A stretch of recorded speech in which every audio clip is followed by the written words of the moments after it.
So when we planned to move into this building, I said, well, that's got to be the step over milestone that we will make, and design a newsroom to cater for exactly what we want to be in the future.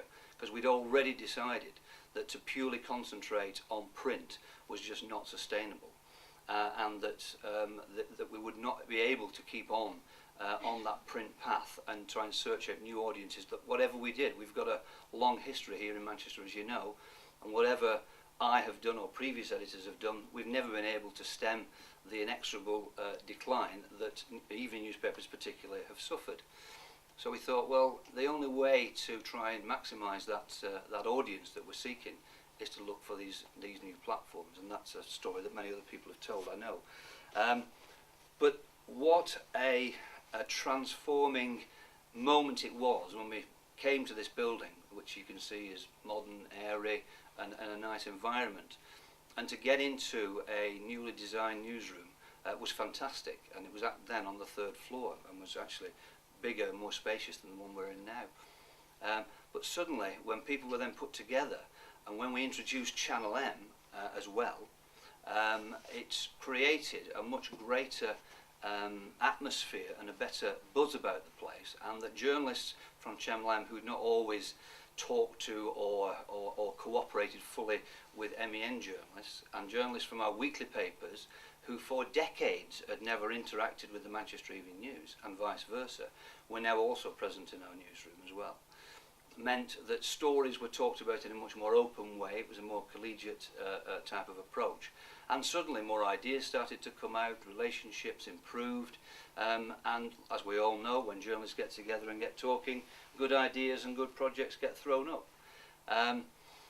I guess then when we looked at the way we designed it, which is pretty similar to, I suppose, the Daily Telegraph with their news hub, we decided that it was too big, and that the hub, which had all the different heads of department sitting together, which sounds like a great idea, and it is, but if they're so far away from each other that they still can't hear and communicate effectively, it's no good. So we broke that in two, and when we moved to this floor for reasons of space, because we've vacated the 3rd floor completely, everybody's much closer together now, and again that's improved the communication.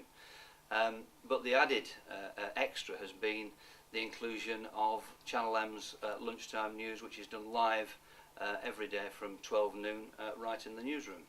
And when we started that just before the Labour Party conference, I was a bit concerned that, you know, as soon as the camera started to go live and a presenter was standing in the middle of the newsroom, that everybody else would freeze or move out of the way, and for day one they did. Day two they didn't, and it's run perfectly effectively ever since. Does it work as a business? We've, as you know, entered probably the worst advertising downturn that we've seen in our lifetime, and now we're into an economic slump. I'd like to be able to say to you that yes, of course, it has made us the market leader, and we're making more profit than anybody else.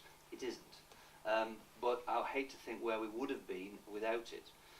And our audience figures now are much more impressive when our commercial staff go to sell M.E.N media products with figures to do with print, figures for radio, figures for Channel M, and figures for the website. And they've got much more tools in their armoury now to sell us than they did have just selling the Manchester Evening News.